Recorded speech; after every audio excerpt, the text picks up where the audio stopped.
entrusted His only Son. In you, Mary placed her trust. With you, Christ became man. Blessed Joseph, to us too, show yourself a Father and guide us in the path of life.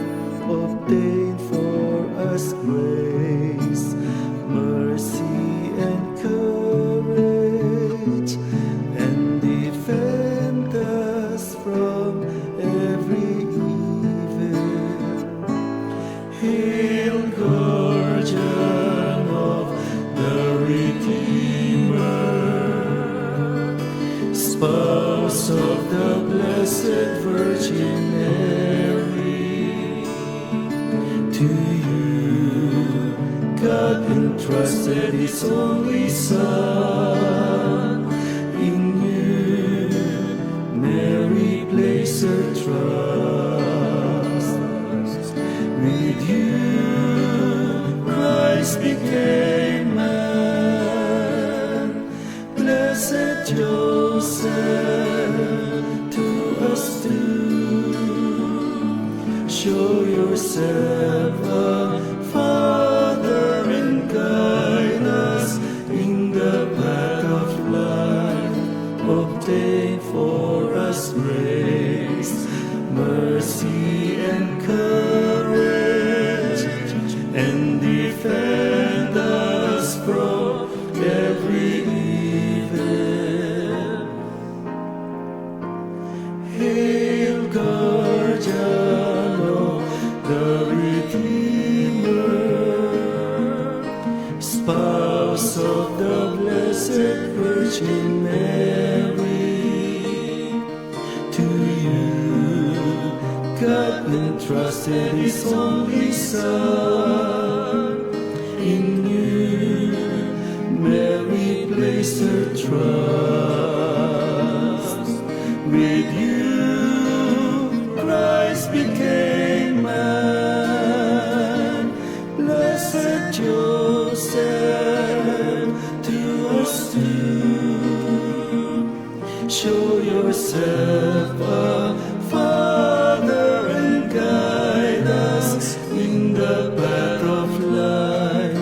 Obtain for us grace, mercy, and courage, and defend us from every evil. Amen.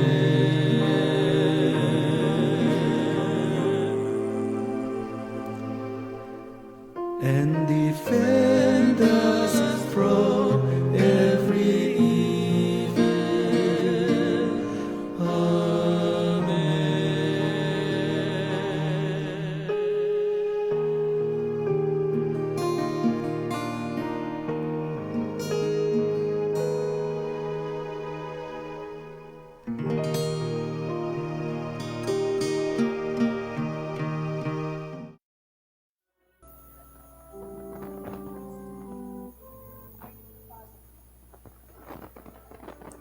Muli magandang umaga po sa inyong lahat.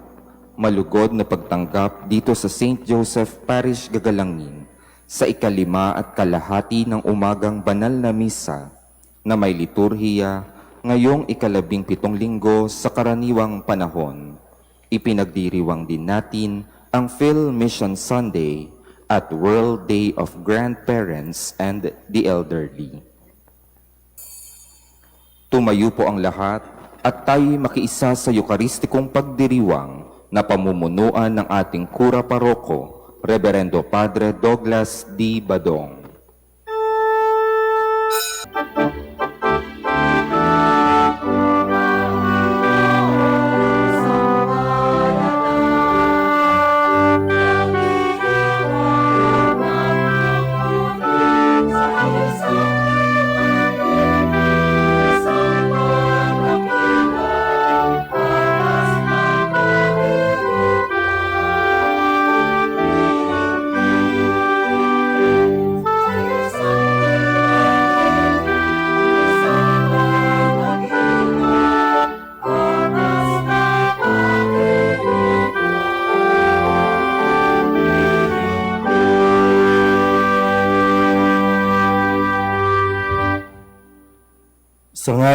Ama at ng Anak at ng Espiritu Santo. Amen. Sumainyo ang Panginoon. At sumaiyo rin. Tayo po ay nasa 17 linggo sa karaniwang panahon at ngayon ay inaalay din natin ito. Misang ito para sa lahat ng mga lolo at lola at mga nakakatanda at para sa mga Pilipinong misyonero. Mga kapatid, tinipon tayo bilang kaanib ng angkan ng Diyos, kaya dumulog tayo sa mahawaing Panginoong napapatawad ng lubos. Sinugong tagapagpagaling sa mga nagsisisi, Panginoon, kaawaan mo kami. Panginoon, kaawaan mo kami. Dumating na tagapaganyayang mga makasalanay magsisi, Kristo, kaawaan mo kami. Kristo, kaawaan mo kami. Nakaluklok ka sa kanan ng Diyos Ama para ipamagitan kami. Panginoon, kaawaan mo kami. Panginoon, kaawaan mo kami. Kaawaan tayo ng makapangyarihang Diyos, patawarin tayo sa ating mga kasalanan at patnubayan tayo sa buhay na walang hanggan. Amen.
Manalangin tayo.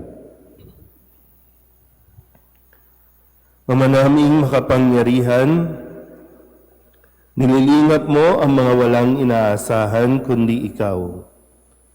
Hindi may darangal at hindi magiging banal ang sinumang sa iyo'y napapawalay. Dagdagan mo ang iyong kagandahang loob sa amin upang sa iyong pamumuno at pangangasiwang magiliw, mapakinabangan namin ang mga biyaya mo sa lupa bilang pagkakamit na namin sa makalangit mong pagpapala sa pamamagitan ni Jesucristo kasama ng Espiritu Santo magpasawalang hanggan. Amen. Para kay Solomon, ang kapakanan ng kanyang nasasakupan, ang kanyang tunay na yaman. Nalugod ang Diyos kay Solomon at ipinagkaloob sa kanya ang kanyang kahilingan. Pagbasa mula sa unang aklat ng mga hari. Noong mga araw na iyon, ang Panginooy napakita kay Solomon sa panaginip. Ano ang ibig mong ibigay ko sa iyo? Sabihin mo. Wika sa kanya. Sumagot si Solomon, Panginoon, aking Diyos, ginawa mo akong hari bilang kahalili ng aking amang si David.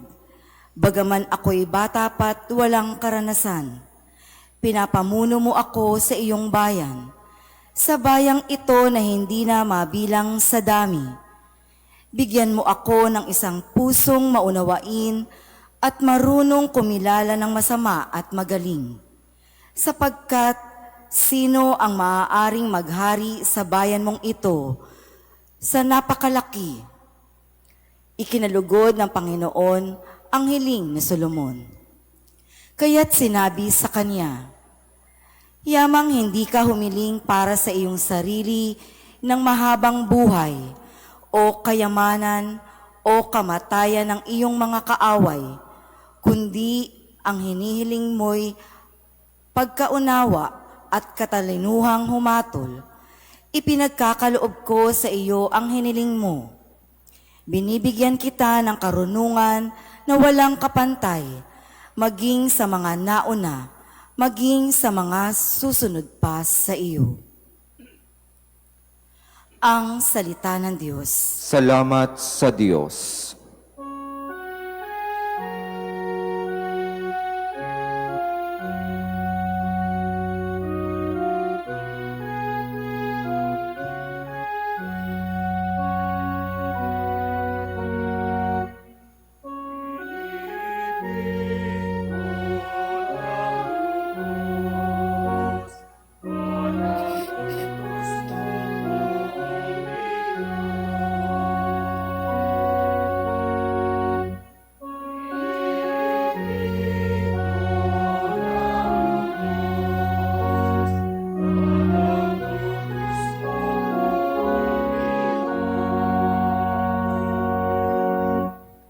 Ikaw lamang, Panginoon, ang lahat sa aking buhay, kaya ako'y nangangakong susundin ang kautusan.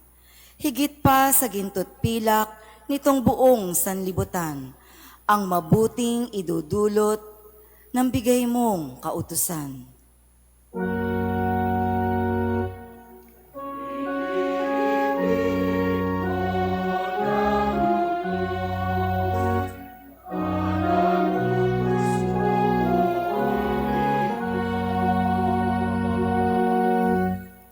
Alawin mo sana ako niyang pag-ibig mong lubos, katulad ng binitawang pangako sa iyong lingkod.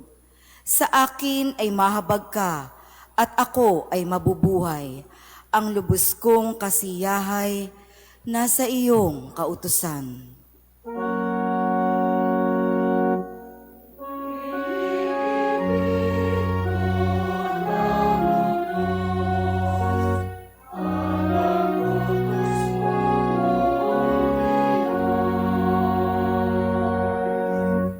Mahigit pa kaysa ginto, pag-ibig ko sa iyong aral.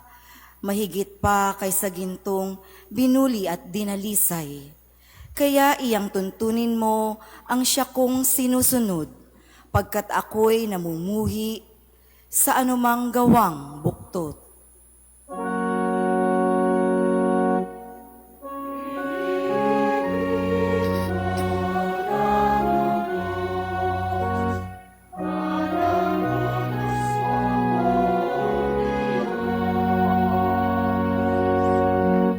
Lubos akong humahanga sa bigay mong mga turo. Iya'y aking iingat at susundin ng buong puso. Ang liwanag ng turo mo'y nagsisilbing isang tanglaw. Nagbibigay dunong ito sa wala pang karanasan.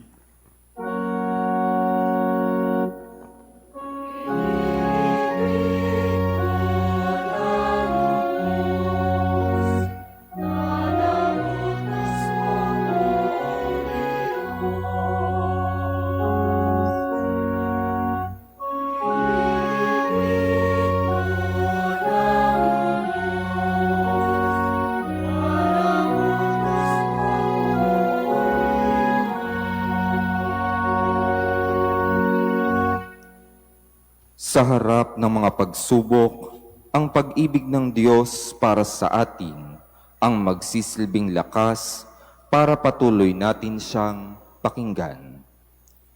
Pagbasa mula sa sulat ni Apostol San Pablo sa mga taga-Roma. Mga kapatid, alam nating sa lahat ng bagay, ang Diyos ay gumagawang kasama ang mga nagmamahal sa Kanya, ang mga tinawag ayon sa Kanyang panukala sa kanilang ikabubuti. Sapagkat sa mulat mula pa'y alam na ng Diyos kung sino ang sa Kanya. Ang mga ito'y itinalaga niyang maging tulad ng Kanyang anak at sa gayon, naging panganay natin siya. At ang mga itinalaga niya noong una pa ay Kanyang tinawag. Ang mga tinawag niya ay Kanya ring pinawalang sala, at ang Kanyang mga pinawalang sala ay Kanya namang binigyan ng karangalan. Ang salita ng Diyos. Salamat sa Diyos.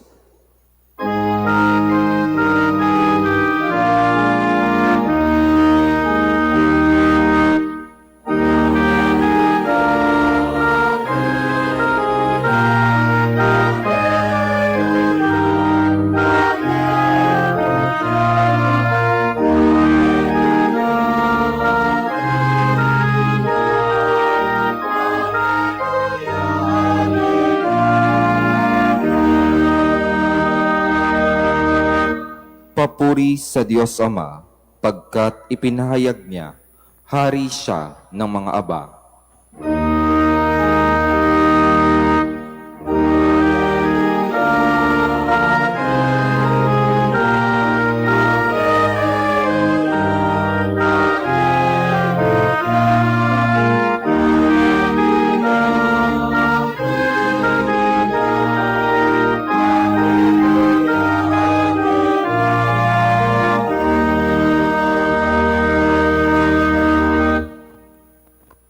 Sumainyo ang Panginoon. At sumaiyo rin. Ang mabuting balita ng Panginoon ayon kay San Mateo. Papuri sa iyo, Panginoon. Noong panahong iyon, sinabi ni Jesus sa mga tao, ang paghahari ng Diyos ay katulad ng kayamanang nakabaon sa isang bukid. Nahukay ito ng isang tao at tinabunan uli.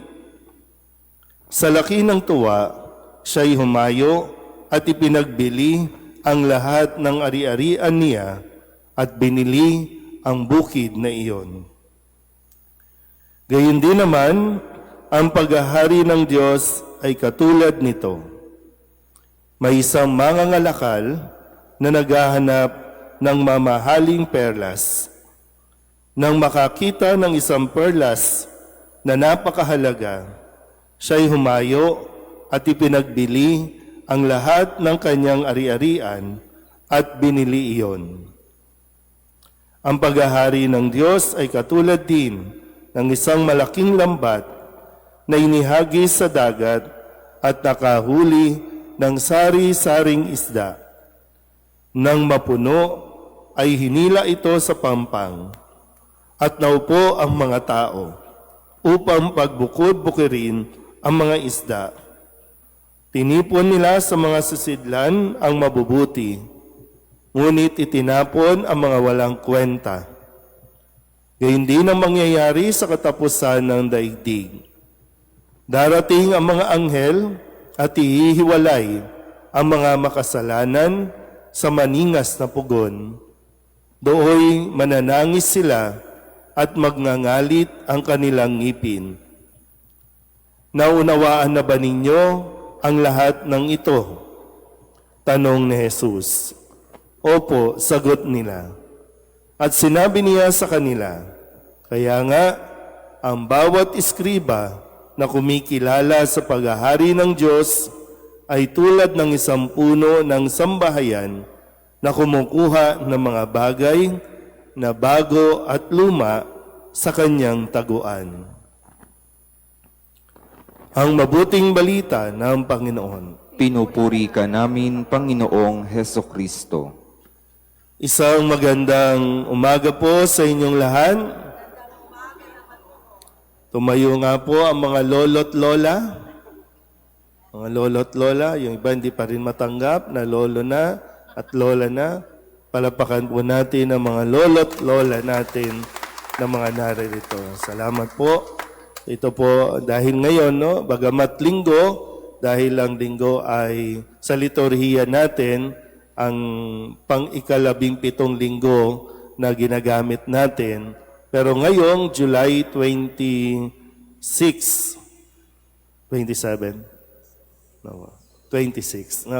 ay kapistahan ni Santa Ana, ang lola ni Jesus, ang biyanan ni San Jose, ina ni Maria, kaya inararangalan natin at binibigyan natin ng panalangin, espesyal na panalangin, ang mga lolo't lola na kadalasan sila ang mga nag-aalaga sa inyong mga anak o sa kanilang mga apo. At inaasahan na ang mga lolo't lola dahil sa kanilang edad, sa katandaan, sila ay nagtamo na ng karunungan. Kaya kailangan yung matalas ang pag-iisip, pag-unawa ng mga nakakatanda. Kaya para bang sa kabataan, ang inihiling sa kanila, kalakasan. Sa pagtanda, inaasahan natin sa atin na mayroon tayong pinagkakatandaan. Mahirap yung tumatanda lang. Mayroon nga rin tinatawag na tumatanda ng paurong. Mayroong matatanda, minsan mahirap kausap. Mayroong mga matatanda na ang prinsipyo, baluktot. Pero mayroong, yun nga po, ang inaasahan, dahil marami na tayong karanasan, marami na tayong naranasan, ibig sabihin, marami na tayong natutunan at kailangan natin ibahagi ang mga karunungang ito sa mga anak, lalo tigit sa mga apo. Kaya pagnilayan din, sa mga lolo't lola ba na naririto, kayo ba ay nilalapitan o kayo ay nilalayuan? Ano sa tingin ninyo? Nilalapitan ba kayo o nilalayuan? Kasi magandang, habang may panahon pa, mapag-isipan din, bakit walang lumalapit sa akin? Diba, no? Pero ganun pa man, isang biyaya, ang tumanda. Tandaan niyo po ha, isang biyaya ang tumanda. Pero dapat tumatanda tayo ng may pinagkakatandaan.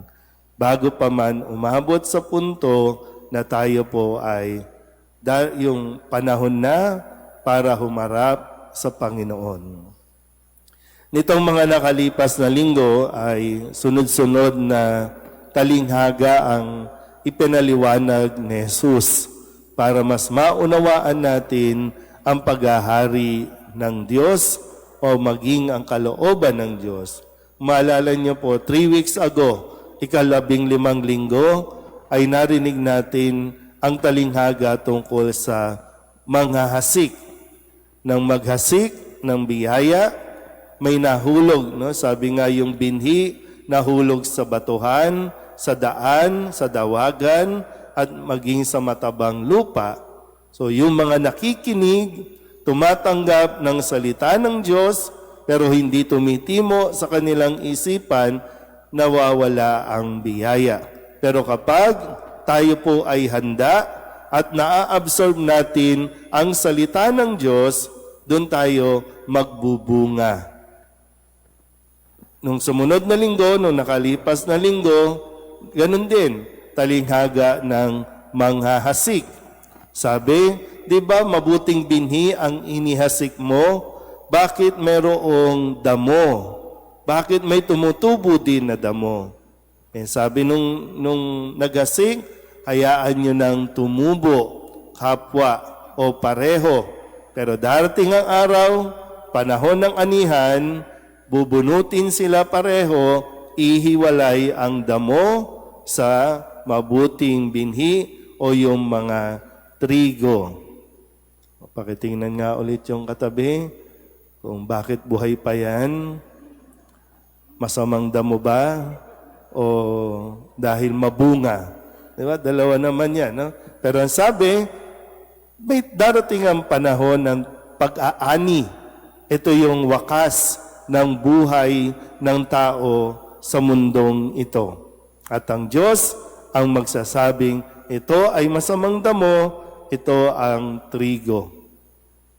Ngayon naman, panibagong mga talinghaga, halos 3 talinghaga ang binigay sa atin.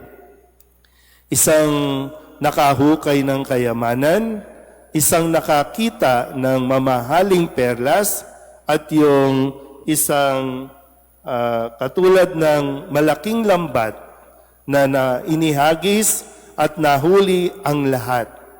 Biruin niyo po yan ha, lahat.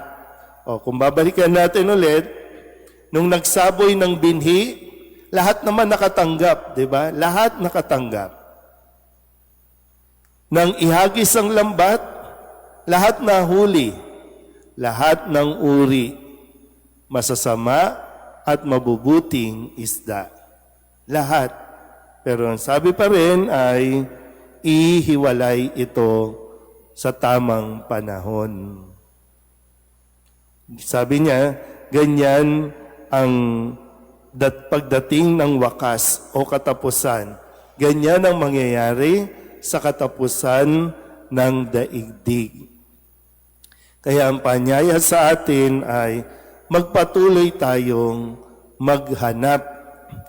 Patuloy nating hanapin ang karunungan.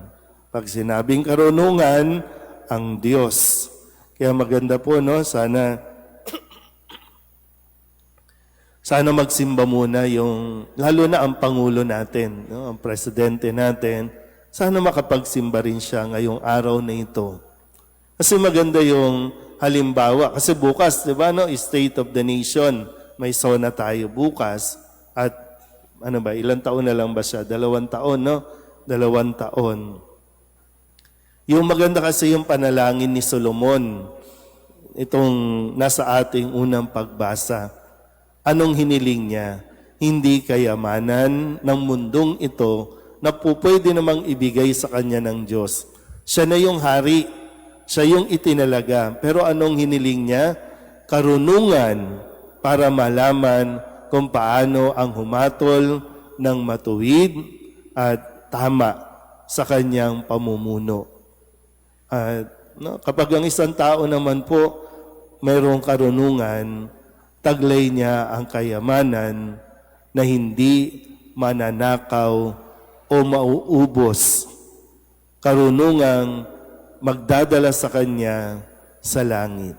Ito rin nawa, kaya sinasabi ko kanina, nawa, habang tumatanda tayo, huwag tayong tumandang paurong. Tumanda tayo ng may karunungan, nang sa ganon, makapagbigay gabay tayo habang naghihintay tayo na kunin ng Panginoon. maging malawak. Hindi ko lang alam ngayon no, kung ano ba, tayo bang matatanda na mga naririto, malawak ba ang ating pag-iisip? Tingnan nyo nga ulit yung katabi ninyo. Kaya bang magbigay ng payo?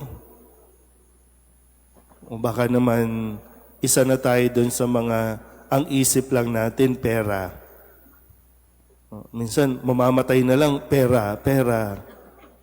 Diba, no? Sana, hilingin din natin, no?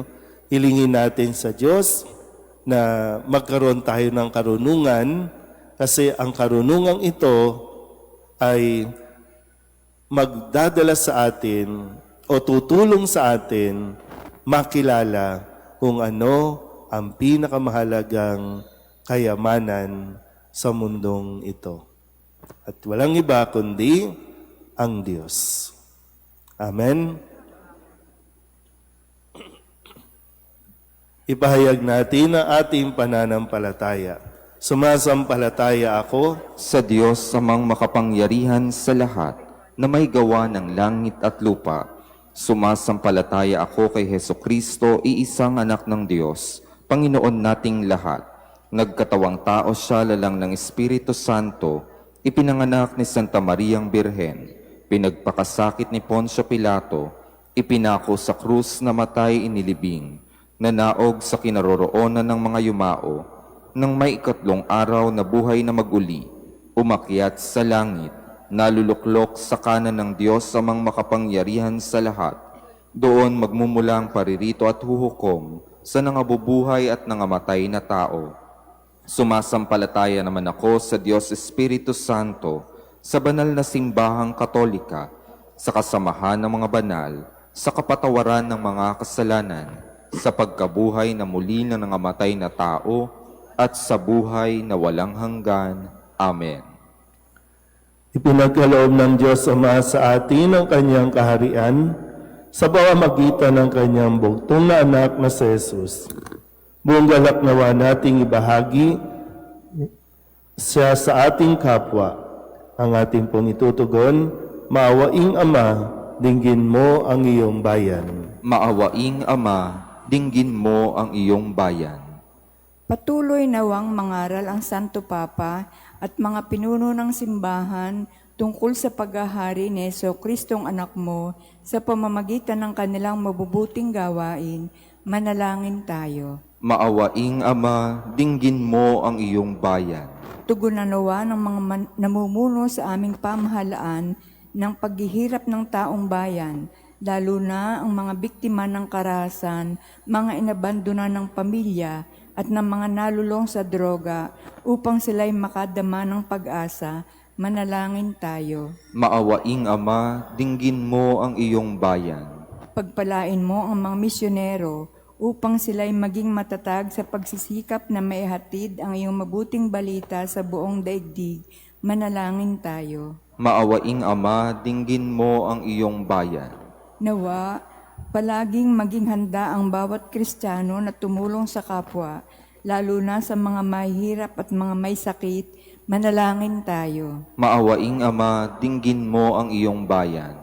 Upang mamayani ang kapayapaan sa gitnang silangan at sa buong mundo, at ipag-adya nawa ang sangkatauhan sa karahasan, kasakiman at pang-aabuso ng kapangyarihan na nagdudulot ng paghihirap at kamatayan sa marami. Manalangin tayo. Maawaing Ama, dinggin mo ang iyong bayan. Upang ang lahat ng mga nagdurusa dahil sa kalupitan ng digmaan ay daglian ng makaranas ng kapayapaan at mabuhay ng may kapanatagan at kalayaan. Manalangin tayo. Maawaing Ama, dinggin mo ang iyong bayan. Sa ilang sandali ng katahimikan, itaas natin sa Diyos ang ating pansariling kahilingan, gayon din ang iba pang mga pangailangan ng ating pamayanan. Manalangin tayo. Maawaing Ama, dinggin mo ang iyong bayan. Ang lahat ng ito ay inihiling namin sa ngalan ni Kristong aming Panginoon. Amen.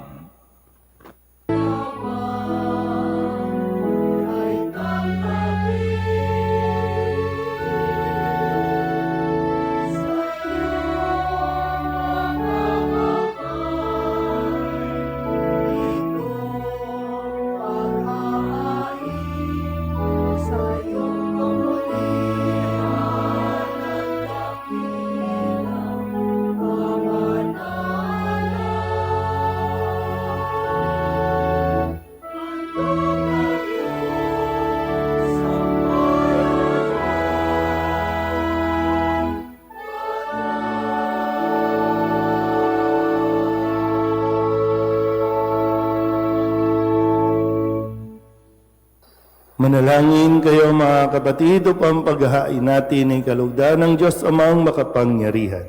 Tanggapin nawa ng Panginoon itong paghahain sa iyong mga kamay, sa kapurihan niya at karangalan sa ating kapakinabangan at sa buong sambayanan niyang banal. Ama naming lumikha, tanggapin mo ang mga alay na sa iyo rin nagmula at ngayoy aming inihahanda sa iyong dambana upang sa aming ginaganap na pagdiriwang ang iyong paglingap ay magtaguyod sa tanan at magpabanal sa aming pamumuhay sa kasalukuyan at mag-akay sa amin sa ligayang walang katapusan.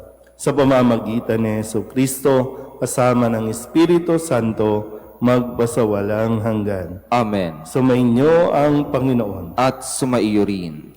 Itaas sa Diyos ang inyong puso at diwa. Itinaas na namin sa Panginoon. Pasalamatan natin ang Panginoong ating Diyos. Marapat na siya'y pasalamatan. Ama naming makapangyarihan, tunay ngang marapat na ikaw ay aming pasalamatan. Ikaw ang lumikha sa tanan. Ikaw ang nagtakdang magkaroon ng gabi at araw, gayon din ang taginit at tagulan. Ikaw ang humubog sa tao bilang iyong kawangis na mapagkakatiwala ang mga siwa sa daigdig. Ikaw ngayoy pinaglilingkuran sa pagganap sa pananagutan ng iyong pinagtitiwalaan sa pamamagitan ng anak mong mahal.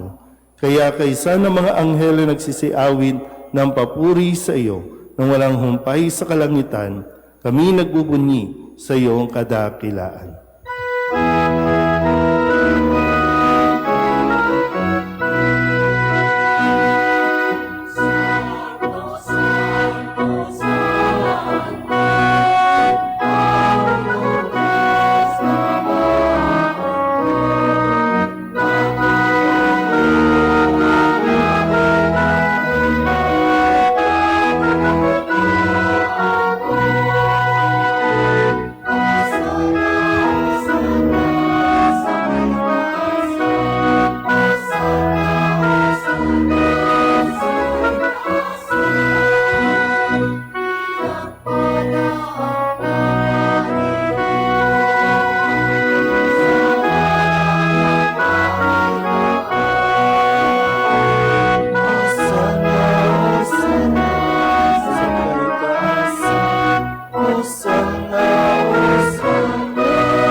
Ama naming banal, ikaw ang bukal ng tanang kabanalan.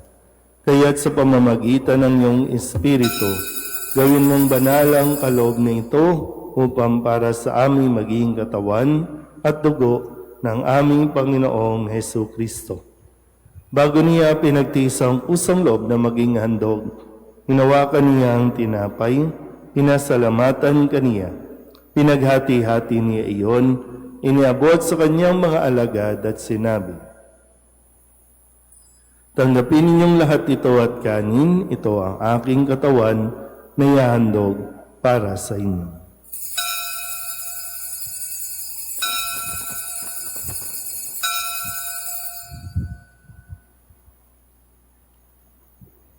Gayun din naman nung matapos ang hapunan, inawakan niya ang kalis, muli kaniyang pinasalamatan. Iniabot niya ang kalis sa kanyang mga alagad at sinabi, "Tanggapin ninyong lahat ito at inumin. Ito ang kalis ng aking dugo, ng bago at walang hanggang tipan. Ang aking dugo na ibubuhos para sa inyo at para sa lahat sa ikapagpapatawad ng mga kasalanan. Gawin ninyo ito sa pag-alaala sa akin."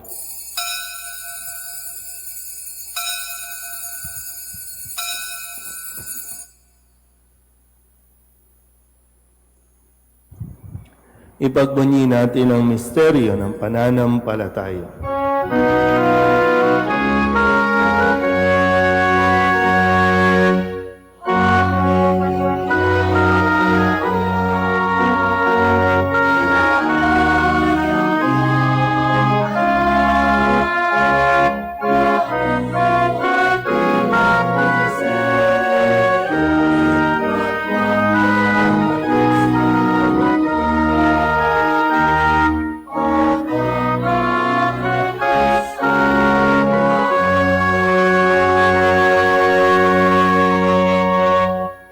Ama, ginagawa namin ngayon ang pag-alala sa pagkamatay at muling pagkabuhay ng iyong anak.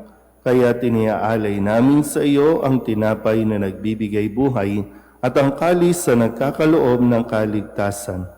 Kami napapasalamat dahil kami iyong minarapat na tumayo sa harap mo para maglingkod sa iyo. Isinasamo namin kami magsasalo-salo sa katawan at dugo ni Kristo ay mabuklod sa pagkakaisa sa pamamagitan ng Espiritu Santo. Ama, lingapin mo ang iyong simbahang laganap sa buong daigdig. Puspusin mo kami sa pag-ibig kay San Leon na aming Papa at ni Jose na aming Obispo at ng Tanang Kaparian. Alalahanin mo rin ang mga kapatid naming nahimlay na may pag-asang sila'y muling mabubuhay, gayon din ang lahat ng mga pumanaw. Kawaan mo sila at patuloyin sa iyong kaliwanagan. Kawaan mo at pagindapating kaming lahat na makasalo sa iyong buhay na walang wakas. Kaysa naman na Birheng Maria na ina ng Diyos, ng kabiyak ng puso niyang si San Jose. Kaysa ng mga apostol at ng lahat ng mga banal na namuhay dito sa daigdig ng kalugod-lugod sa iyo, may pagdiwang nawa namin ang pagpupuri sa ikararangal mo sa pamamagitan ng iyong anak na aming Panginoong Heso Kristo. Sa pamamagitan ni Kristo, kasama niya at sa Kanya, ang lahat ng parangal at papuri ay sa iyo, Diyos amang makapangyarihan, kasama ng Espiritu Santo, magpasawalang hanggan.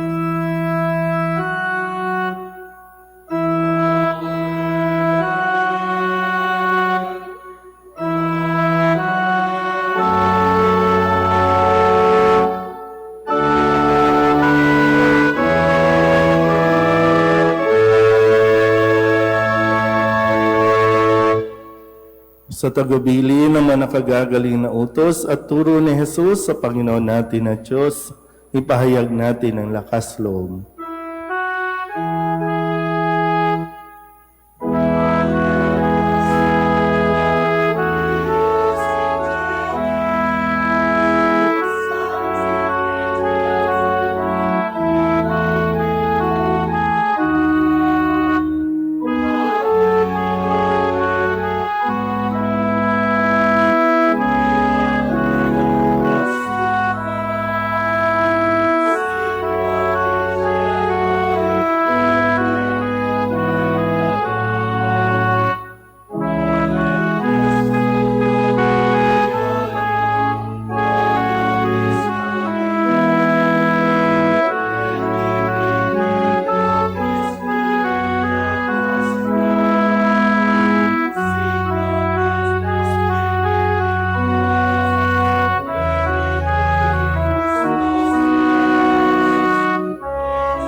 Hinihiling namin kami iadya sa lahat ng masama, pagkalooban ng kapayapaan araw-araw, iligtas sa kasalanan at ilayo sa lahat ng kapahamakan, samantalang aming pinananabikan ang dakilang araw ng pagpapahayag ng tagapagligtas naming sa Heso Kristo. Sapagkat iyo ang kaharian at ang kapangyarihan at ang kapurihan, magpakailanman. Amen. Panginoong Heso Kristo, sinabi mo sa iyong mga apostol, kapayapaan ang iniiwan ko sa inyo, ang aking kapayapaan ang binibigay ko sa inyo. Unghayan mo ang aming pananampalataya at huwag ang aming mga pagkakasala. Pagkalooban mo kami ng kapayapaan at pagkakaisa ayon sa iyong kalooban, kasama ng Espiritu Santo, magpasawalang hanggan. Amen. Ang kapayapaan ng Panginoon ay laging sumainyo. At sumaiyo rin. Mabigayan po tayo ng kapayapaan sa isa't isa.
Ito ang kordero ng Diyos.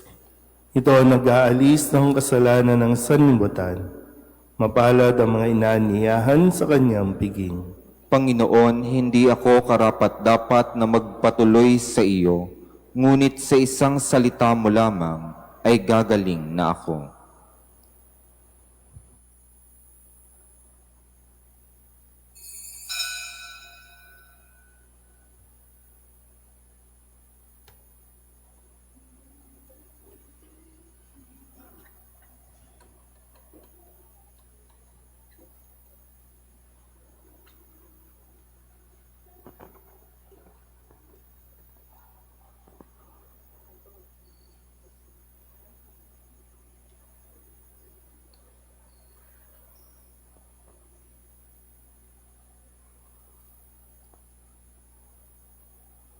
Luluhod na po ang lahat at ating darasalin ang panalangin kay San Jose.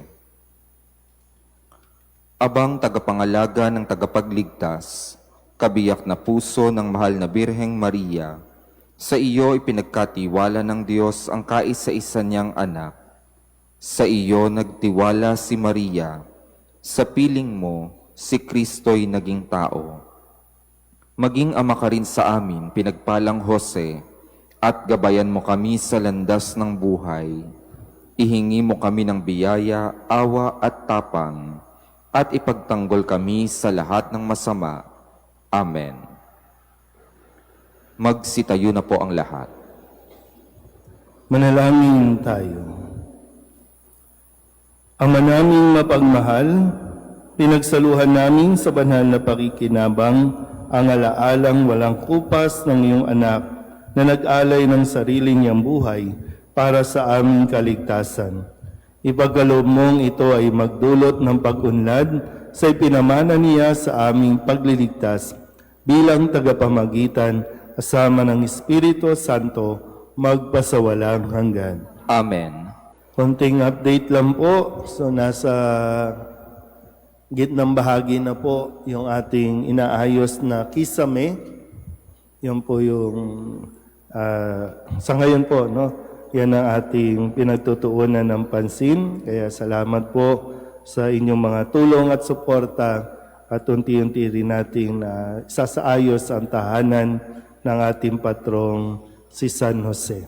Kaya nawa po sa mga susunod pa natin na mga proyekto dito po sa simbahan ay wag po kayong magsawa na magbigay ng suporta at tulong. Sumainyo ang Panginoon At sumaiyo rin. at pagpalain kayo ng makapangyarihang Diyos, Ama at Anak, at Espiritu Santo. Amen. Tapos sa banal na misa, humayo tayo sa kapayapaan ni Kristo. Salamat sa Diyos. Magandang umaga po.